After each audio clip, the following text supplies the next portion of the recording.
passion is writing and singing, but I really want to go into the law and, I don't know, help juveniles who just don't know where to go in life and get back on the right track. I drew a little guy hiding behind a rock, and that was before I entered the program. And this is me now, and he's standing on top of the rock, and he's no longer hiding. Jaya has the most beautiful, I mean, even before yoga or Pilates or anything that I might try and take credit for some of her beauty, she came to the table. She's got this beautiful posture. She looks like a statue of a woman.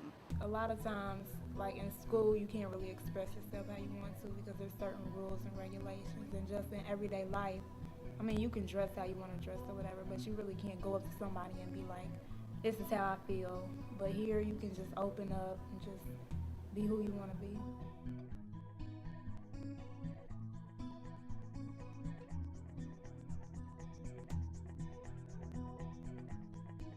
I have an idea of what I'm gonna do, just like write a song like that has to do with True Body or whatever, and then like write the music to it. Oh, cool. And I can play the guitar and the bass, and if I got somebody to like play like some kind of percussion, and then got somebody to sing it.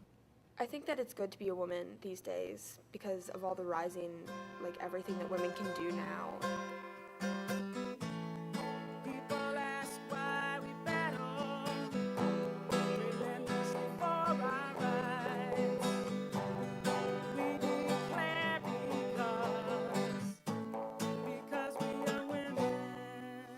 Women can do whatever they want, and I just think that's really great.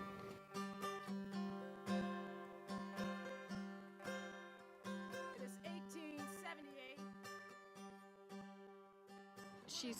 She presents herself in a quiet way. She presents her, like even when she does her writing and her drawings, everything's really super tiny, and there's nothing, and she's tiny, but there's nothing tiny about her. I want them to know that these young women are motivated and they are powerful people and that they need to be listened to, that they have voices. Floating.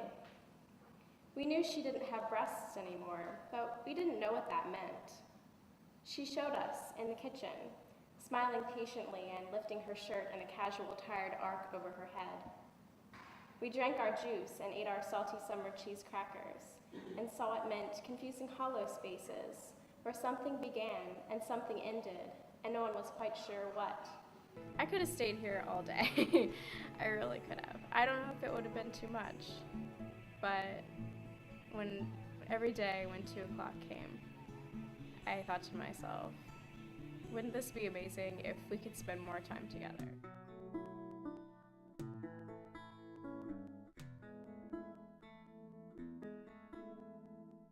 I want to steal their bravery, these women, grip it in my sweaty palms. I want to demand respect when I enter a room, like one demands oxygen from the air.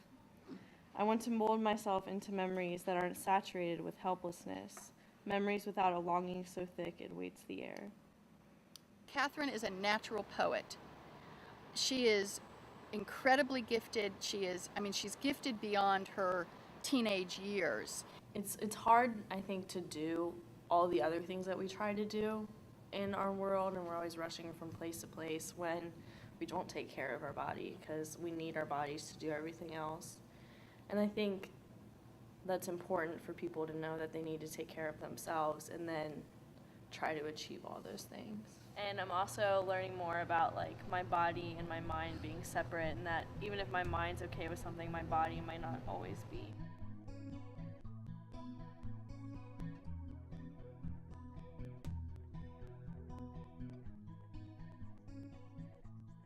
Laura is another one who it just inspires me every day because I think Laura also really loves, she loves anime, she likes fantasy, she's super, super smart.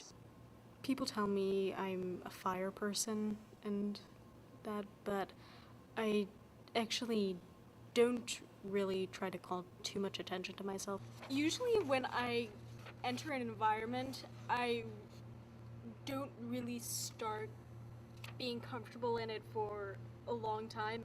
And here, I just think I sort of got a what do I have to lose attitude. But I don't think that necessarily interacting with other girls and doing physical stuff like salsa dancing and boxing, I doesn't feel like that's where Laura would gravitate naturally to. And every day she puts herself out there, she's communicating with these girls, she's really worked so hard to be a part of this group, and I just admire that. She'll stop everyone she passes on the street and tell them they're beautiful. She's out to change the world, because God knows it needs it, and no one else seems to be lifting a finger. She's hot, mad, confident, true, strong. She's got chutzpah, power, goals, determination. She's a woman.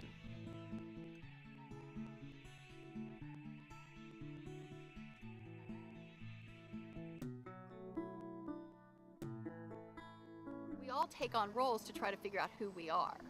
And she said at the beginning that she likes pink and black because there's two sides to Mandy. The kind of silly girly girl, and then the darker, interested in just topics that may feel heavier to some people. And I just love the paradox of Mandy. That's why I like to write fantasy too, because I can escape into this other world and it just totally takes me away from my little room and the humidity and everything. I'm mostly a fantasy writer, and so I'm, always writing wacky stories that are like, building castles in the air, and I got a little more down to earth, I guess, sometimes. Yeah, I was able to communicate some really emotional stuff rather than just fantasy.